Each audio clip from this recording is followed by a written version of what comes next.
তো এই আলোচনাটা যারা বিয়ে করছেন রিসেন্ট তাদের কাজে লাগবে, আর যারা করেন নাই করবেন, শীঘ্রই করবেন, এদেরও কাজে লাগবে।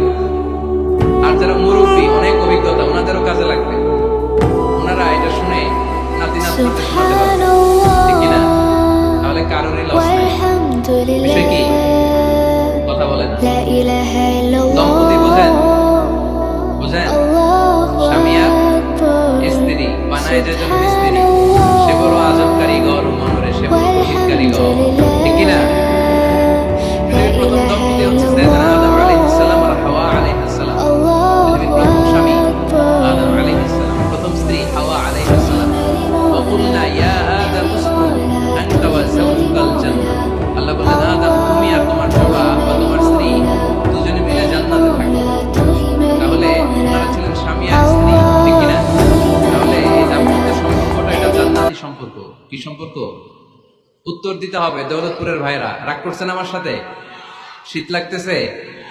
উত্তর দেওয়া যাবে আওয়াজ করে?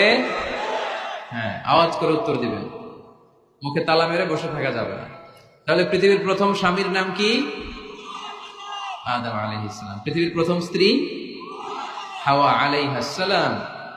এই দাম্পত্য সম্পর্কটা বড় মধুর, বড় গভীর, বড্ড ভালোবাসা, ঠিক কিনা? স্বামী আর স্ত্রী, স্বামী আর স্ত্রী, এই সম্পর্কটাকে আল্লাহ তাআলা কোরআনে পোশাকের সাথে তুলনা করেছেন। কিসের সাথে? পোশাক। আরবিতে বলে লিবাস। আরবিতে কি বলে? লিবাস। আল্লাহ বলেছেন, ও নারীরা তোমরা পুরুষদের জন্য পোশাক, আর ও পুরুষেরা তোমরা নারীদের জন্য পোশাক। পড়েন সুবহানাল্লাহ। পোশাকের বেসিকলি তিনটা কাজ। কয়টা? কেউ কথা কয় না, আরো জোরে বলেন কয়টা? এখন আওয়াজ আসলো কোথেকে?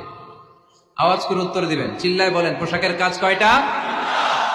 এভাবে শেষ পর্যন্ত খোঁচায় যেন সাউন্ড বের করা না লাগে, স্বপ্রণোদিত ভাবে উত্তর করবেন, ক্লাসের মতো হোক।